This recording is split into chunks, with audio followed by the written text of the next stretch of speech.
ಓಂ ಶಾಂತಿ. ತಾರೀಕು 16/6/2026. ಪ್ರಾತಃ ಮುರಳಿ. ಮಧುರ ಮಕ್ಕಳೇ, ನೀವೀಗ ಸತ್ಯ ಸತ್ಯ ರಾಜಯೋಗಿಗಳಾಗಿದ್ದೀರಿ. ನಿಮಗೆ ರಾಜ ಋಷಿ ಎಂದು ಹೇಳಲಾಗುತ್ತದೆ. ರಾಜ ಋಷಿ ಎಂದರೆ ಪವಿತ್ರರು. ಪ್ರಶ್ನೆ: ನೀವು ಮಕ್ಕಳು ಮನುಷ್ಯರನ್ನು ಮಾಯಾರೂಪಿ ರಾವಣನ ಕೆಸರಿನಿಂದ ಯಾವಾಗ ಹೊರತೆಗೆಯಬಲ್ಲಿರಿ? ಉತ್ತರ: ಯಾವಾಗ ನೀವು ಸ್ವಯಂ ಆ ಕೆಸರಿನಿಂದ ಹೊರಬರುತ್ತೀರೋ ಆಗಲೇ ಅನ್ಯರನ್ನು ಹೊರತೆಗೆಯಲು ಸಾಧ್ಯ. ಕೆಸರಿನಿಂದ ಹೊರಬಂದಿರುವವರ ಚಿಹ್ನೆಯಾಗಿದೆ ಇಚ್ಛಾ ಮಾತ್ರ ಅವಿದ್ಯ.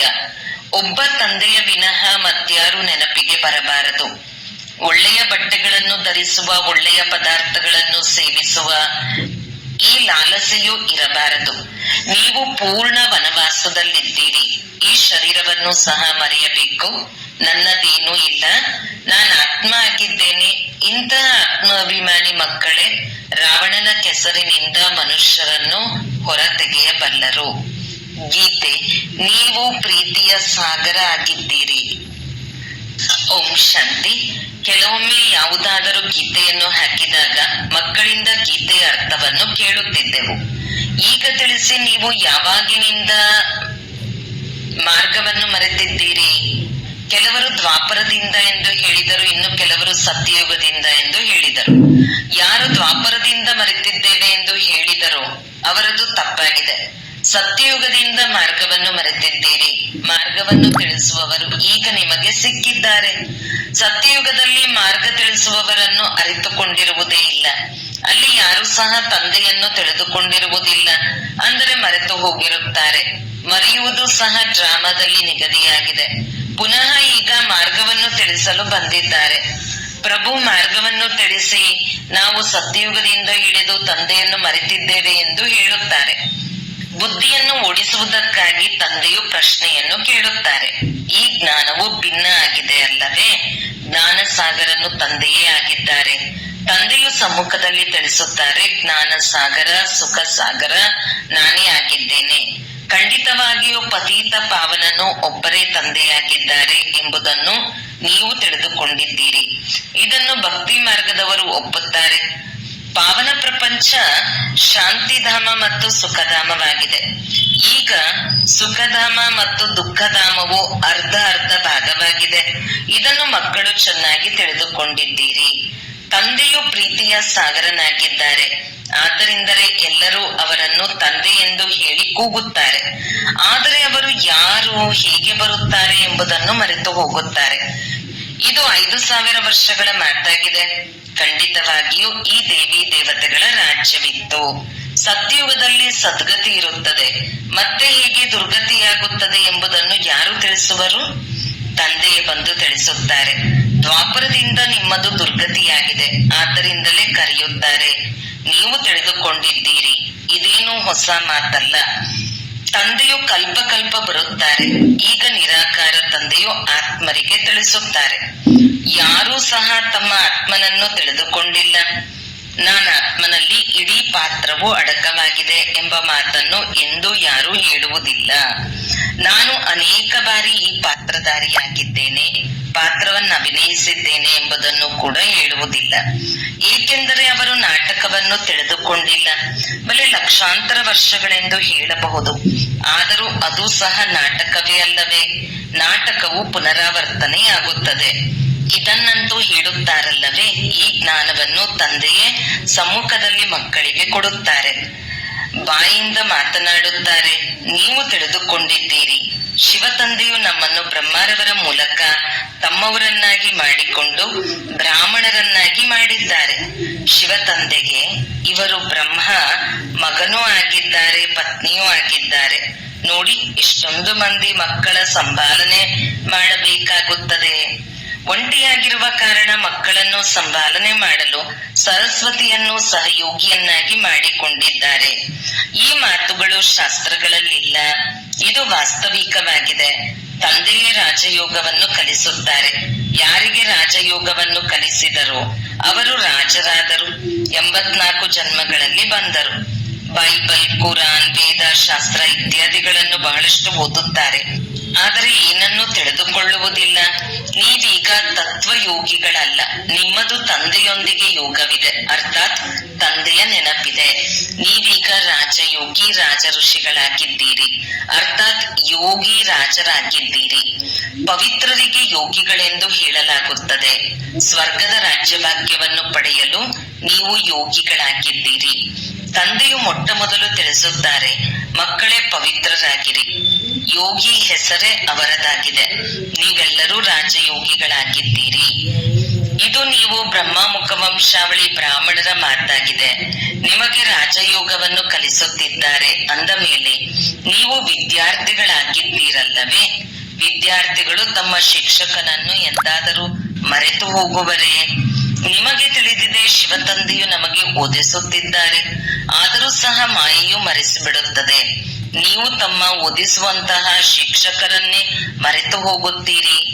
ಭಗವಂತನು ಓದಿಸುತ್ತಾರೆ ಎಂದು ತಿಳಿದಾಗಲೇ ನಶೆ ಇರುವುದು. ಶಾಲೆಯಲ್ಲಿ ICS ಓದುತ್ತಾರೆಂದರೆ ಎಷ್ಟೊಂದು ನಶೆ ಇರುತ್ತದೆ.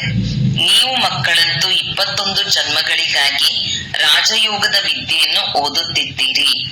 ಮತ್ತೆ ಓದಲೇಬೇಕಾಗುತ್ತದೆ. ರಾಜವಿದ್ಯೆಯನ್ನು ಓದಬೇಕಾಗಿದೆ. ಭಾಷೆ ಇತ್ಯಾದಿಗಳನ್ನು ಕಲಿಯಬೇಕಾಗಿದೆ.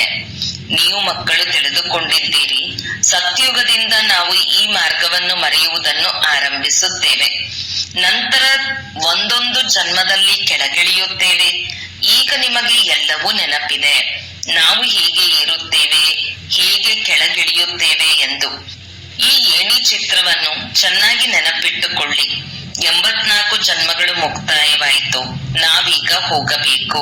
ಆದ್ದರಿಂದ ಖುಷಿಯಾಗುತ್ತದೆ. ಇದು ಬೇಹದ್ದಿನ ನಾಟಕವಾಗಿದೆ. ಆತ್ಮವು ಎಷ್ಟು ಚಿಕ್ಕದಾಗಿದೆ. ಪಾತ್ರವನ್ನು ಅಭಿನಯಿಸುತ್ತಾ ಆತ್ಮವು ಸುಸ್ತಾಗಿ ಬಿಟ್ಟರೆ ಆಗ ಬಾಬಾ ಮಾರ್ಗವನ್ನು ತಿಳಿಸಿ ಅದರಿಂದ ನಾವು ವಿಶ್ರಾಂತಿ ಪಡೆಯುವೆವು, ಸುಖ ಶಾಂತಿಯನ್ನು ಪಡೆಯುವೆವು ಎಂದು ಹೇಳುತ್ತದೆ. ನೀವು ಸುಖಧಾಮದಲ್ಲಿದ್ದಾಗ ನಿಮಗಾಗಿ ಅಲ್ಲಿ ಸುಖವೂ ಇರುತ್ತದೆ, ಶಾಂತಿಯೂ ಇರುತ್ತದೆ. ಯಾವುದೇ ಏರುಪೇರು ಇರುವುದಿಲ್ಲ. ಆತ್ಮಕ್ಕೆ ಶಾಂತಿ ಇರುತ್ತದೆ. ಶಾಂತಿಗೆ 2 ಸ್ಥಾನಗಳಿವೆ, ಶಾಂತಿಧಾಮ ಮತ್ತು ಸುಖಧಾಮ. ದುಃಖಧಾಮದಲ್ಲಿ ಅಶಾಂತಿ ಇದೆ. ಇದು ವಿದ್ಯೆಯಾಗಿದೆ. ನೀವು ತಿಳಿದುಕೊಂಡಿದ್ದೀರಿ, ತಂದೆಯು ನಮ್ಮನ್ನು ಶಾಂತಿಧಾಮದ ಮೂಲಕ ಸುಖಧಾಮಕ್ಕೆ ಕರೆದುಕೊಂಡು ಹೋಗುತ್ತಿದ್ದಾರೆ. ನಿಮಗೆ ಹೇಳುವ ಅವಶ್ಯಕತೆ ಇಲ್ಲ. ನಾವಿಲ್ಲಿ ಪಾತ್ರವನ್ನು ಅಭಿನಯಿಸಲು ಬಂದಿದ್ದೇವೆ, ಮತ್ತೆ ಹೋಗಬೇಕು ಎಂಬುದನ್ನು ನೀವು ತಿಳಿದುಕೊಂಡಿದ್ದೀರಿ. ನಿಮಗೆ ಈ ಖುಷಿ ಇದೆ, ಶಾಂತಿಯ ಖುಷಿ ಇಲ್ಲ. ನಮಗೆ ಆನಂದವಾಗುತ್ತದೆ, ಖುಷಿಯಾಗುತ್ತದೆ. ಏಕೆಂದರೆ ತಿಳಿದಿದೆ, ತಂದೆಯನ್ನು ನೆನಪು ಮಾಡುವುದರಿಂದ ವಿಕರ್ಮಗಳು ವಿನಾಶವಾಗುತ್ತದೆ. ಕೆಲವರು ನಮಗೆ ಮನಃಶಾಂತಿ ಬೇಕೆಂದು ಬಯಸುತ್ತಾರೆ. ಈ ಅಕ್ಷರ ತಪ್ಪಾಗಿದೆ. ನಾವು ತಂದೆಯನ್ನು ನೆನಪು ಮಾಡುವುದೇ ವಿಕರ್ಮ ವಿನಾಶವಾಗಲಿ ಎಂದು.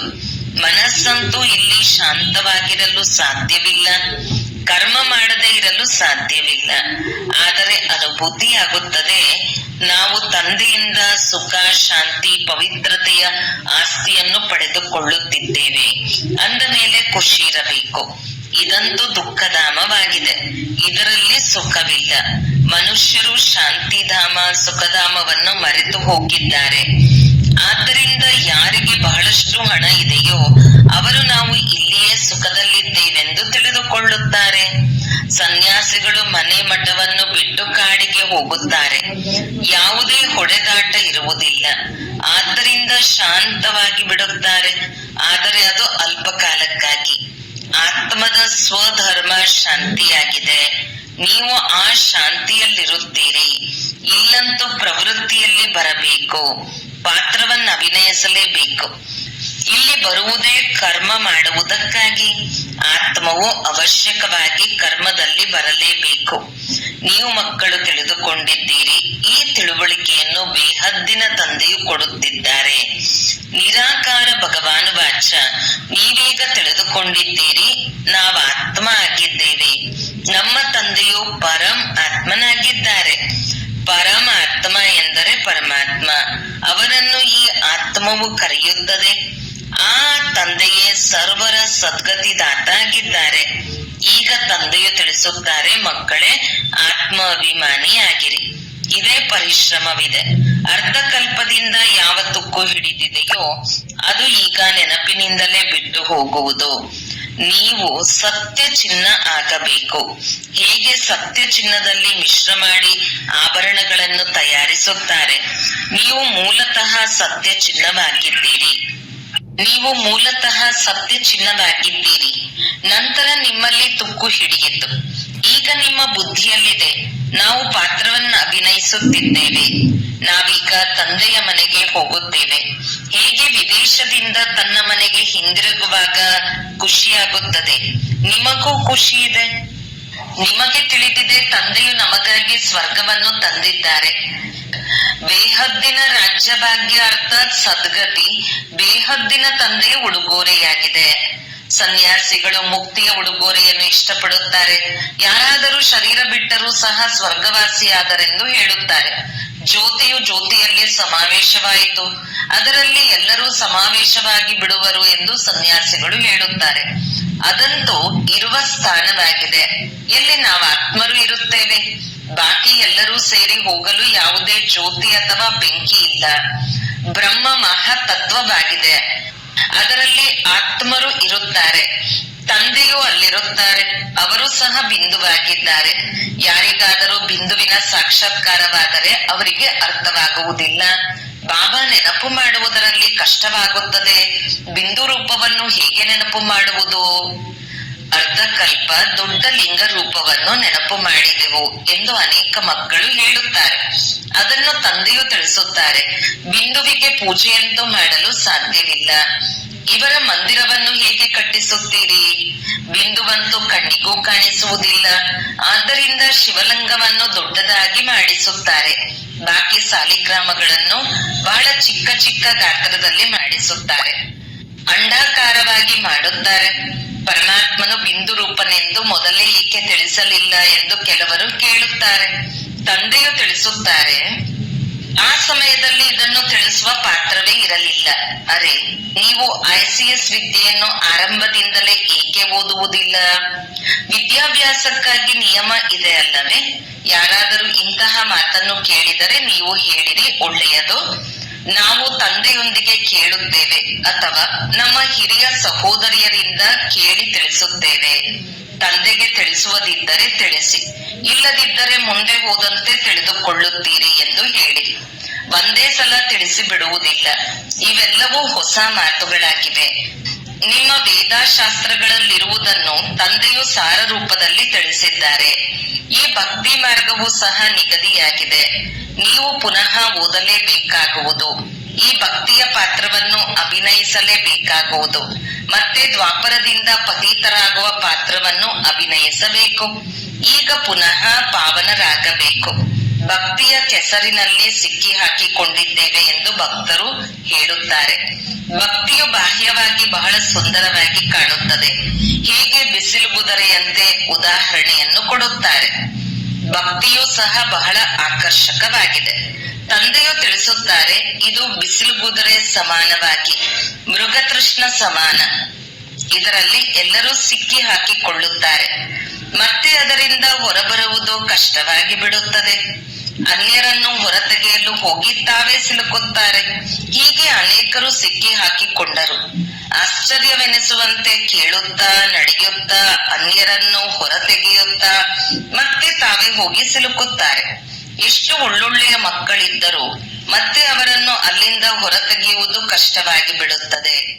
ತಂದೆಯನ್ನು ಮರೆತು ಹೋಗುತ್ತಾರೆ. ಆದ್ದರಿಂದ ಕೆಸರಿನಿಂದ ಹೊರತೆಗೆಯುವುದರಲ್ಲಿ ಎಷ್ಟೊಂದು ಪರಿಶ್ರಮವಾಗುತ್ತದೆ. ಮತ್ತೆ ಎಷ್ಟಾದರೂ ತಿಳಿಸಿ, ಬುದ್ಧಿಯಲ್ಲಿ ಕುಳಿತುಕೊಳ್ಳುವುದೇ ಇಲ್ಲ.